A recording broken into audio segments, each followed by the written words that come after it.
Expliquez-nous, Nicolas. Les États-Unis et l'Iran vont s'affronter demain lors de la Coupe du Monde au Qatar. Et la tension monte entre les deux équipes. Oui, parce qu'il s'agit bien sûr d'une affiche très politique. Hier, l'Iran a protesté auprès de la FIFA pour une sombre histoire de drapeau.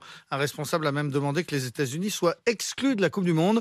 Pourquoi ? Eh bien parce que sur son site Instagram, la fédération américaine avait publié un drapeau iranien amputé de l'emblème de la République islamique qui figure normalement au centre. Et ce n'était pas une simple erreur, c'était bien, a revendiqué un responsable de la communication américain, c'était bien un geste de solidarité envers les femmes iraniennes. Finalement, après de très vives protestations du régime de Téhéran, les Américains ont fait machine arrière et ils ont republié le drapeau officiel iranien. Mais le message est passé, ce match ne sera pas comme les autres. Et ils se jouent dans un contexte très particulier. Évidemment, parce que ce n'est pas anodin de participer à une telle compétition alors que votre pays est à feu et à sang.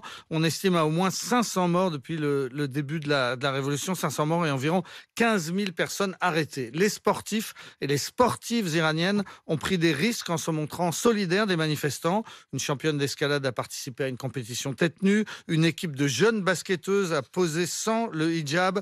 Mais ce sont surtout les footballeurs de la sélection iranienne qui ont créé un choc. Lors de leur premier match contre l'Angleterre, ils ont refusé de chanter l'hymne national pour protester contre la répression dans leur pays. Lors du second match, ils ont chanté, mais alors vraiment du bout des lèvres, au sens propre. Ils ont vaguement murmuré leur hymne, la bouche à peine ouverte, comme s'ils avaient reçu de fortes pressions pour chanter, mais qu'ils voulaient montrer qu'ils faisaient le minimum. Ce même jour, des supporters iraniens ont été renvoyés du stade parce qu'ils ou elles portaient des t-shirts de soutien aux femmes iraniennes. Mais il y avait dans le stade de nombreuses supportrices, avec ou sans voile, ce qui est une image dérangeante pour les mollahs de Téhéran, parce qu'en Iran, les femmes n'ont pas le droit de se rendre dans les stades de football pour ne pas être exposées à la vue du corps de ces hommes en short. Le foot est un sport très populaire en Iran, mais les femmes ne peuvent le regarder que chez elles à la télévision. Et demain, ce sera un match donc entre deux pays que tout oppose. Oui, c'est une véritable guerre larvée entre ces deux pays. Les États-Unis imposent depuis des années de terribles sanctions qui ont mis l'économie iranienne à terre.